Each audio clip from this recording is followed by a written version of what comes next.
Fils et du Saint-Esprit. Amen. De l'Évangile de Jésus-Christ selon saint Luc au chapitre 5, au verset 1 à 11.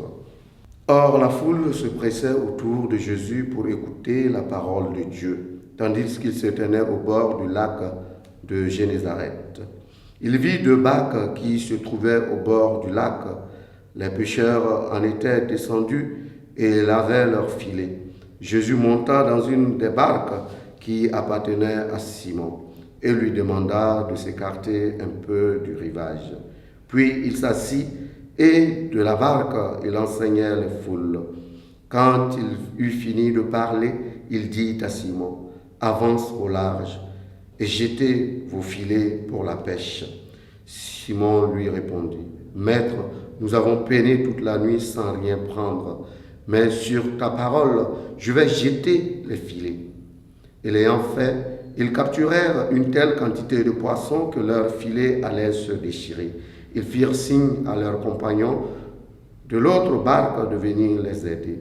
Ceux-ci vinrent et ils remplirent les 2 barques, à tel point qu'elles s'enfonçaient.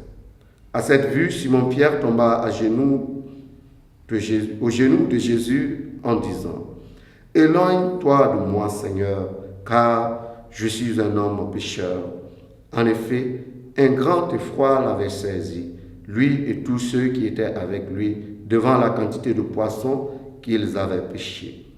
Et de même, Jacques et Jean, fils de Zébédée, les associés de Simon. Jésus dit à Simon, « Sois sans crainte, désormais ce sont des hommes que tu prendras. » Alors ils ramenèrent les barques au rivage et laissant tout, ils le suivirent. Acclamons la parole de Dieu. Louange à toi, Seigneur Jésus. L'évangile de ce jour, bien-aimés dans le Seigneur, nous apprend que le Seigneur vient à notre rencontre. Ce n'est pas nous qui prenons l'initiative d'aller à la rencontre de Dieu, mais c'est Dieu qui prend l'initiative de venir à nous. Et lorsque Dieu prend l'initiative de venir à nous, il nous donne une mission.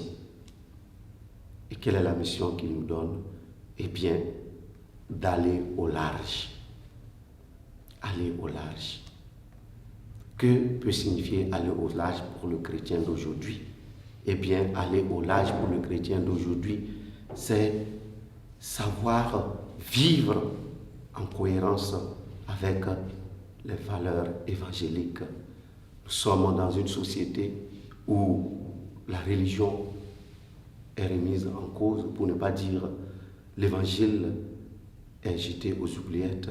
De plus en plus, nous tombons dans un relativisme qui semble nous dire que tout est bon et tout est à prendre. Et aller au large pour le chrétien, justement, c'est refuser de rentrer dans cette dynamique du relativisme. C'est apprendre à compter avec Dieu. C'est prendre conscience que nous ne sommes rien. De par-delà nos fragilités, de par-delà nos faiblesses, à l'image de Saint Pierre, nous devons apprendre à compter avec le Seigneur. Et la vocation de l'appel de Pierre nous rappelle justement que sans le Seigneur, nous ne pouvons rien faire. Et sans lui, nous ne pouvons rien avoir.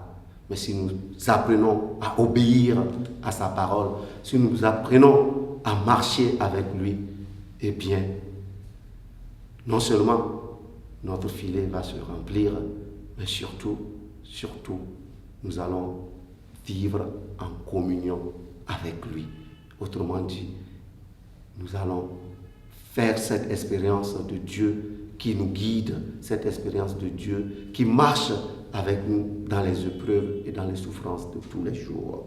Au cours de cette journée, nous allons essayer de demander la grâce de la fidélité.